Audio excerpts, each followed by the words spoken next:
Hi everyone, welcome to Misal classes.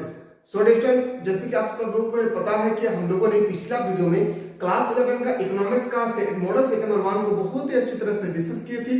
जो भी candidate अभी तक नहीं देखे तो डिस्क्रिप्शन पे इसका लिंक पड़ा हुआ है, सबसे पहले मॉडल सेट नंबर 1 को देखें। आज जो मैं आपको बताने वाला हूं इस वीडियो के माध्यम से मॉडल सेट नंबर 2। जैसे कि आप सबको पता है कि के हमारे प्लेटफॉर्म के टीचर ने 5-5 मॉडल सेट आप लोगों के लिए तैयार किए हैं, जिसका एडिशन पूरा का पूरा पीडीएफ हमारे एप्लीकेशन पर अवेलेबल है। किसी को चाहिए कि सर हमें पीडीएफ चाहिए, यानी एक मॉडल सेट का अगर एक सब्जेक्ट का 5 मान लेते हैं 5 मॉडल सेट, यानी 5 सब्जेक्ट का 25 मॉडल सेट हमारे एप्लीकेशन पर ऑलरेडी अवेलेबल है। कोई ऐसा बंदा है जो अभी तक हमारे एप्लीकेशन को डाउनलोड नहीं किए तो इस वीडियो के डिस्क्रिप्शन पे हमारे लिंक दिया हुआ है, आप अच्छी तरह से प्ले स्टोर से डाउनलोड करके पूरा का पूरा इंपॉर्टेंट क्वेश्चन 2023 एग्जाम के रिगार्डिंग जो भी इंपॉर्टेंट क्वेश्चन बनेंगे आपके पेपर में, जो भी सब्जेक्ट आप लिए हैं, सो गाइस इसका आपको 100% सिलेक्टेड क्वेश्चन प्रोवाइड किए जा रहे हैं हमारे ऐप के माध्यम से, जिसका फी ओनली फॉर 149 रुपीज में है।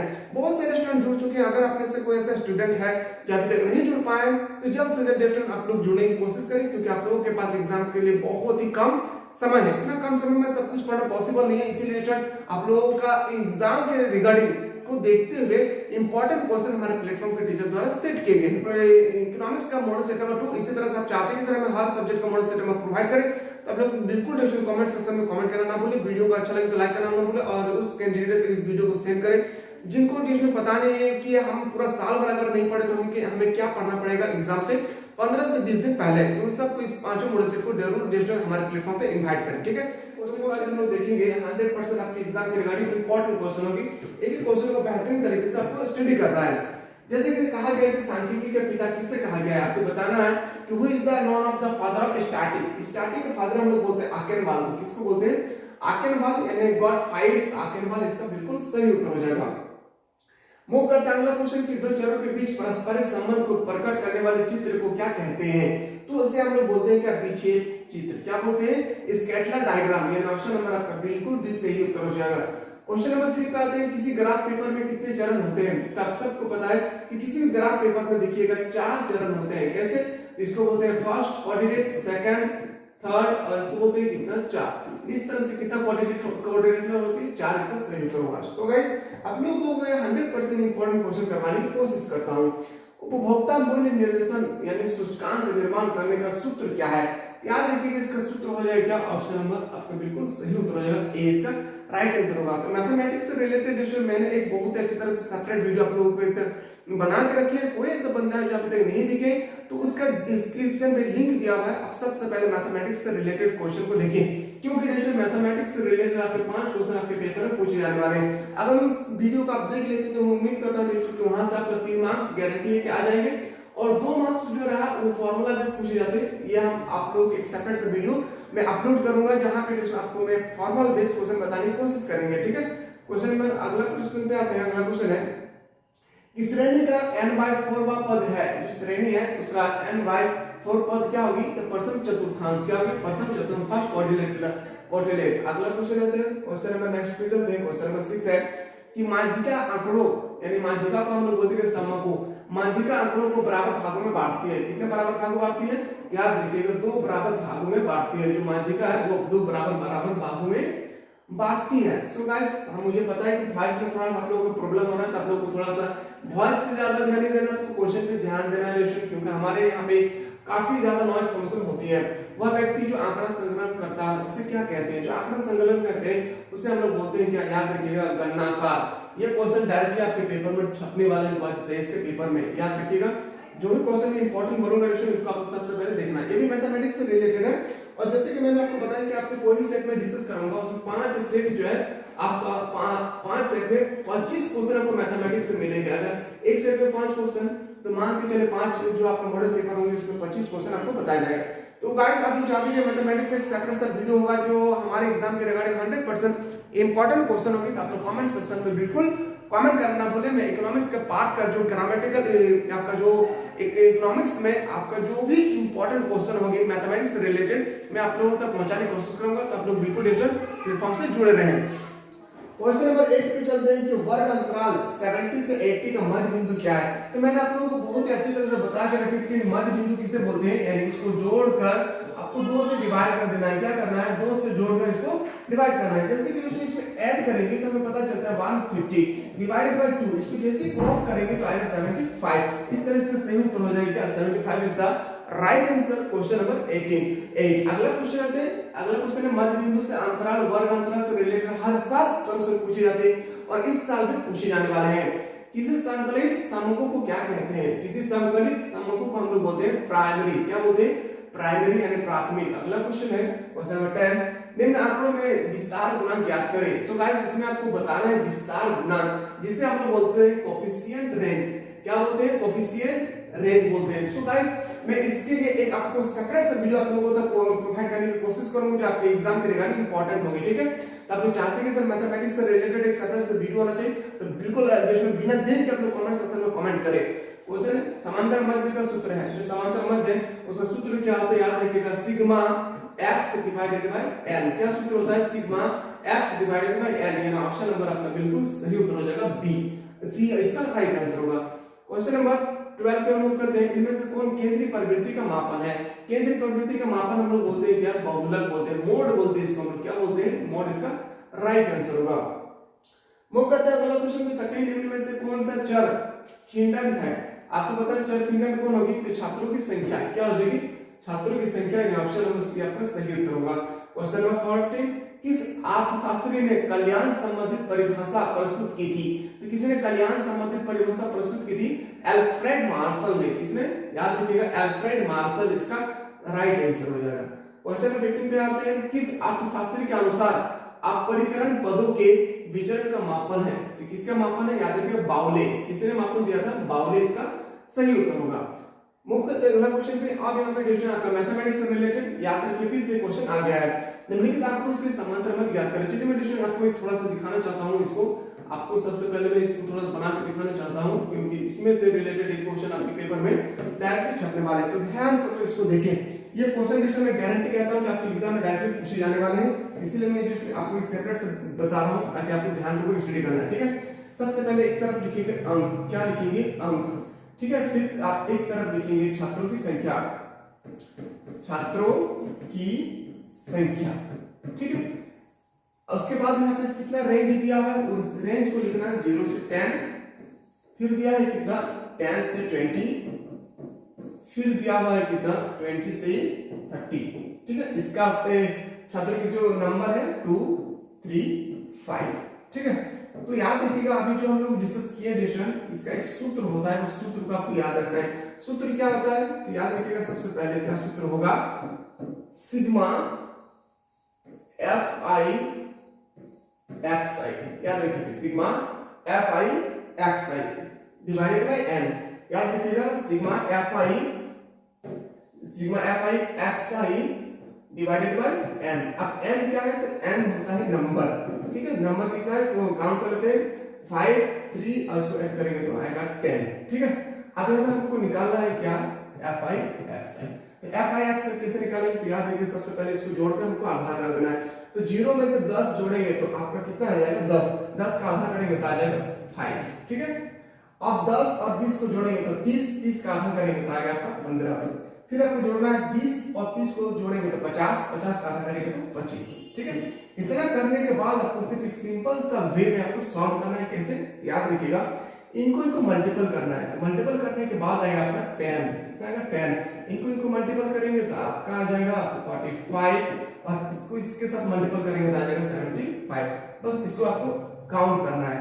इसको जैसे काउंट करेंगे डिवीजन तो हमें पता चल रहा है, इसको काउंट करने के बाद आपका आएगा कितना, तो काउंट करने के बाद तो 10 5 5 10 0 कैरी रहा 1 7 4 11 और 1 12 1 13। कितना आ जाएगा 13।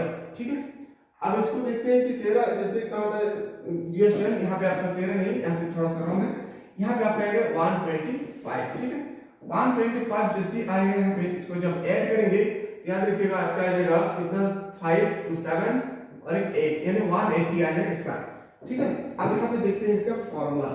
फॉर्मूला क्या था, हम लोग जस्ट डिस्कस किए थे, सिग्मा एफ आई एक्स आई। क्या करना है, आपको कुछ नहीं करना है, जो भी डाटा आया है आपका यहाँ पे उसको फॉर्मूला बेस करना है, sigma F I X I divided by N. F I X I याद रखिए, इसको हम लोग बोलते हैं एफ आई, इसको बोलते हैं F I X I. FiXi divided by 180 divided by n करना है, n कितना दिया हुआ है 10, इसको क्रॉस करेंगे तो आपका आ जाएगा कितना 18, इसका राइट आंसर होगा option number C. So guys इतना करने के बाद आपको यहाँ पे आपको समझ में आएगा कौन सा विकल्प सही है कौन सा नहीं। आप चाहते हैं सर एक सेपरेट सा वीडियो होना चाहिए तो आपको जरूर बताना है। ये भी क्वेश्चन आपका जो क्वेश्चन है ये भी एक मैथमेटिक्स से रिलेटेड है, पर मैं इसका आंसर डायरेक्टली बता रहा हूँ। याद रखिएगा इसका एक सेपरेट सा वीडियो मैं आप लोगों तक पहुंचाने की कोशिश करता हूँ एग्जाम से पहले। निर्देशांक के प्रकार है, निर्देशांक के प्रकार क्या होगी, तो निर्देशांक का जो प्रकार है वो है क्या, उपयुक्त सभी, यानी ऑप्शन नंबर आपका डी इसका राइट आंसर होगा। क्वेश्चन नंबर 19, वह ग्राफ जो संचय आवृत्ति वितरण को दर्शाता है, संचय आवृत्ति को किस में दर्शाया जाता है, याद रखिएगा त्वरण चित्र में, ऑप्शन नंबर ए आपका राइट आंसर होगा। अगला क्वेश्चन है क्वेश्चन नंबर 20, भारतीय सांख्यिकी संस्थान कहां स्थित है। क्वेश्चन बहुत इंपॉर्टेंट है, इस क्वेश्चन को आप लोग अपने कॉपी पे नोट डाउन करें। इसका संस्थान है कोलकाता में, कहां पे, कोलकाता, इसका राइट आंसर होगा। मूव करते हैं अगला क्वेश्चन पे, क्वेश्चन नंबर 21 है कि सरकार द्वारा सार्वजनिक क्षेत्र के समानता हिस्सों के निजीकरण क्षेत्र हाथों बेचना क्या कहलाता है, तो उसे हम लोग बोलते हैं क्या, विनिवेशीकरण। क्या बोलते हैं, विनिवेशीकरण, इसका सही उत्तर होगा। अगला क्वेश्चन आते हैं क्वेश्चन नंबर 22, मानव पूंजी निर्माण में बाधा है, जो मानव पूंजी निर्माण है इसमें क्या बाधा है, ब्रांड ड्रैग, क्या होगा, ब्रांड ड्रैग, इसका सही उत्तर होगा। अगला क्वेश्चन आते हैं क्वेश्चन नंबर 23, ऊर्जा के पारंपरिक स्रोत है, इसमें आपको बताना है तो ऊर्जा का जो पारंपरिक स्रोत क्या है, वाणिज्यिक स्रोत और गैर वाणिज्यिक स्रोत, यानी ऑप्शन नंबर आपका जो सही उत्तर होगा ए एंड बी, सही उत्तर होगा ऑप्शन नंबर सी। 24 पे मुख्य करते हैं इनमें से कौन सा उद्योग लघु एवं कुटीर उद्योग के अंतर्गत आता है, तो कौन सा उद्योग जो है कुटीर उद्योग के अंतर्गत आता है, क्या देंगे, हैंडलूम, क्या हो जाएगी, हैंडलूम, इसका सही उत्तर होगा। अगला क्वेश्चन आते हैं क्वेश्चन नंबर आपके सामने है 25, गरीबी रेखा का संबंध है, जो प्राइवेटी is line to related to, आपको बताना है कि गरीबी रेखा से संबंधित कौन है, सापेक्ष निर्धनता और निरपेक्ष निर्धनता, यानी ऑप्शन नंबर आपका बिल्कुल सही उत्तर हो जाएगा सी, इसका राइट आंसर होगा। क्वेश्चन नंबर 26 पे आते हैं, कृषि शाख के गैर संस्थागत स्रोत है, जो कृषि शाख है यानी कृषि जो अब एग्रीकल्चर का जो क्रेडिट ब्रांचेस है उसका संस्थागत स्रोत कहां पे, याद रखिएगा महाजन ट्रेड्स, क्या हो जाएगा, महाजन, इसका सही उत्तर होगा। क्वेश्चन नंबर 27 पे मूव करते हैं। क्वेश्चन नंबर 27 आपके पास कि आधारिक संरचना के दो प्रकार कौन से हैं, जो आधारिक संरचना है इसको बताना है, इसके दो प्रकार क्या है, तो आधारिक संरचना का दो प्रकार है, याद रखिएगा क्या होगा, ऑप्शन नंबर सामाजिक एवं आर्थिक, यानी ऑप्शन नंबर बिल्कुल सही उत्तर हो जाएगा ऑप्शन नंबर डी। अगला क्वेश्चन पे आता है 28 कि कृषि शाख के साधन है, जो आपका कृषि शाख है इसका साधन क्या है, तो भूमि स्वामी, व्यावसायिक बैंक, ग्रामीण बैंक, यानी इसका सही उत्तर हो जाएगा ऑप्शन नंबर डी, इसका राइट आंसर होगा। क्वेश्चन नंबर 29 पे आते हैं, निर्धनता रेखा से नीचे रहने वाले लोगों को, ये क्वेश्चन डायरेक्टली 2023 के पेपर में आपको देखने को मिलेंगे कि निर्धनता रेखा से नीचे रहने वाले लोगों का अनुपात में अधिक है, याद रखिए कहां पे सबसे ज्यादा है, सबसे ज्यादा जो है वो भारत में गरीबी रेखा है, सबसे ज्यादा भारत में गरीबी रेखा पाए जाते हैं। नवरत्न क्या है, इसमें आपको बताना है कि जो नवरत्न है वह क्या है, सार्वजनिक उपक्रम, क्या है, सार्वजनिक उपक्रम। अभी जो हम डिस्कस कर रही है आपका पॉलिटिकल इकोनॉमिक्स का मॉडल सेट नंबर 2, आप लोग चाहते हैं कि सर इसी तरह से हमें 5-5 मॉडल सेट प्रोवाइड करें, तब लोग कमेंट सेक्शन में बिल्कुल कमेंट करना ना भूलें। क्वेश्चन नंबर 31 पे आते हैं, एक ऐसी स्थिति जिसमें श्रमिक वर्तमान मजदूरी दर पर काम करने को तैयार रहता है परंतु उसे काम नहीं मिलता है, क्या कहलाता है, बहुत इंपॉर्टेंट क्वेश्चन है। ये भी क्वेश्चन हमको 2023 के पेपर में डायरेक्टली देखने को मिलेंगे, तो जो भी मैं क्वेश्चन इंपॉर्टेंट बता रहा हूं आपको अपने कॉपी पेज तक को नोट डाउन करना है। इसलिए ये बताया गया है कि एक ऐसी स्थिति आ जाती है जो वर्तमान मजदूर पर काम करना तो चाहते हैं पर उसे काम मिलता नहीं है, तो उसको हम लोग बोलते हैं क्या, बेरोजगारी। आप काम तो करना चाहते हैं पर आपको काम मिलता नहीं है। अगला क्वेश्चन है क्वेश्चन नंबर नेक्स्ट पे आते हैं 32, चिपको आंदोलन का उद्देश्य किस वन का संरक्षण था, याद रखिएगा आपको बताना है कि किस राज्य से संबंधित है, हिमालय, कहां से, हिमालय, जिसे हम लोग बोलते हैं कि चिपको आंदोलन पेड़ों को काटने से रोकना, इसी को बोलते हैं हम लोग चिपको आंदोलन, जिसने शुरू किया था सुंदरलाल बहुगुणा।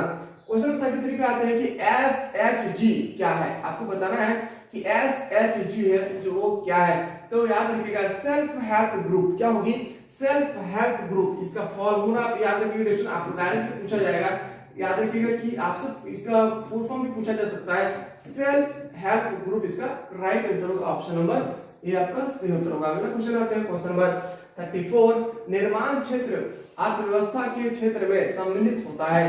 जो निर्माण क्षेत्र है इसमें अर्थव्यवस्था का कौन सा क्षेत्र जो है सम्मिलित होता है?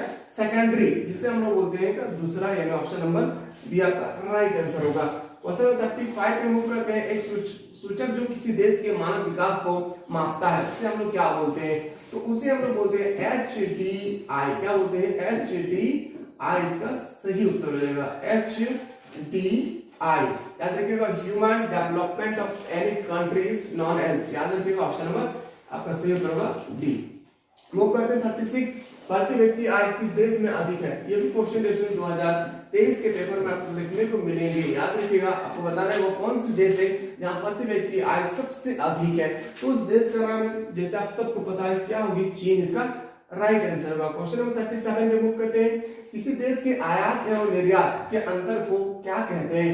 The different is export and import of any country is known as. उसे हम लोग बोलते हैं क्या? याद रखेंगे, व्यापार संतुलन। ट्रांसपोर्ट और याद रखिएगा एक्सपोर्ट को हम लोग बोलते हैं क्या? Balance of trade. यानी आपको बताना है कि किस देश की आयात और किसी देश के आयात और निर्यात को अगर बैलेंस करके रखना है तो उसे हम लोग बोलते हैं व्यापार संतुलन। मूव करते हैं 38 पे कि मनरेगा में कितने दिन के रोजगार का प्रावधान किया गया है? जो मनरेगा है इसमें आपको बताना है कि कितने दिनों के लिए प्रावधान किया गया है। तो मैंने जैसे कि आपको इस टॉपिक से रिलेटेड बहुत इंपॉर्टेंट क्वेश्चन बता चुके हैं, जो अभी तक नहीं देखे तो सबसे पहले हमारे ऐप को डाउनलोड करें। हमारे ऐप का जो लिंक है आपको इस वीडियो के डिस्क्रिप्शन पे मिल जाएंगे। आप इस लिंक के माध्यम से देखिए पूरा का पूरा जो भी 5 मॉडल्स है मैं आप लोगों के लिए प्रोवाइड कर रहा हूँ। इस 5 मॉडल्स को आप लोग परचेस कर सकते हैं ओनली फॉर 149 रुपीज में, जो हमारे एप्लीकेशन में ऑलरेडी अवेलेबल है।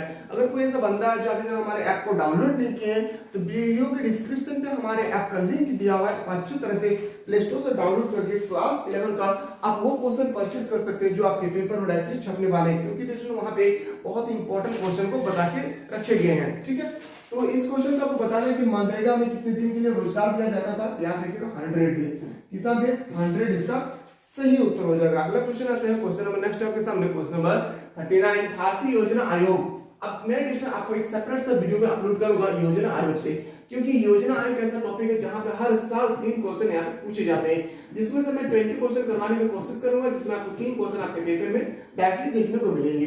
तो आपसे पूछा जाए कि भारतीय योजना आयोग का गठन कब हुआ था? तो भारत में जो योजना आयोग है उसका गठन हुआ था, याद रखिएगा 15 मार्च 1950 में। इसका गठन कब हुआ था? 15 मार्च 1950 इसका सही उत्तर होगा। अगर आपसे पूछा जाए कि योजना आयोग का अध्यक्ष कौन होता है, तो योजना आयोग का जो अध्यक्ष होता है वो है आपका, याद रखिएगा, प्राइम मिनिस्टर यानी प्रधानमंत्री। अगला क्वेश्चन पे आते हैं। अगला प्रश्न आपके सामने क्वेश्चन नंबर 40 कि मानव पूंजी में सम्मिलित है। आपको बताना है कि ह्यूमन कैपिटल कॉन्स्टिट्यूएंट, बताना है कि जो मानव पूंजी इसमें क्या सम्मिलित होते हैं। इस क्वेश्चन का बिल्कुल इसका जो बिल्कुल सही उत्तर होगा श्रमिक और उद्यमी दोनों। यानी आपको बताना है कि जो एम्प्लॉयर होते हैं और एंटरप्राइजेस होती है, इन दोनों इंक्लूड होते हैं। ऑप्शन नंबर ए इसका राइट आंसर होगा। अभी जो हम लोग डिस्कस कर रहे थे ये है आपका मॉडल सेट नंबर 2 के बारे में, इकोनॉमिक्स से रिलेटेड था। अब चाहते हैं कि सर इसी तरह से इकोनॉमिक्स के 5 हम मॉडल सेट प्रोवाइड करें, तो आप लोग कमेंट सेक्शन में बिल्कुल कमेंट करना ना भूलें। बस आप लोगों से इतना ही रिक्वेस्ट है, इस वीडियो को उस कैंडिडेट तक सेंड करें जिनको पता नहीं है कि हमें पूरा साल भर अगर नहीं पढ़े तो हमको ये 10 से 15 दिन में क्या पढ़ना है, तो उनको जल्द से जल्द इस 5 मॉडल सेट का थोड़ा सा लिंक उनको प्रोवाइड करें, ताकि वो भी अच्छे से स्टडी करके इस क्लास को ज्वाइन करके आप अच्छी तरह से मार्क्स ला सकते हैं। तो चलिए हम लोग इकोनॉमिक्स का पार्ट 3 में मिलते हैं, तब तक के लिए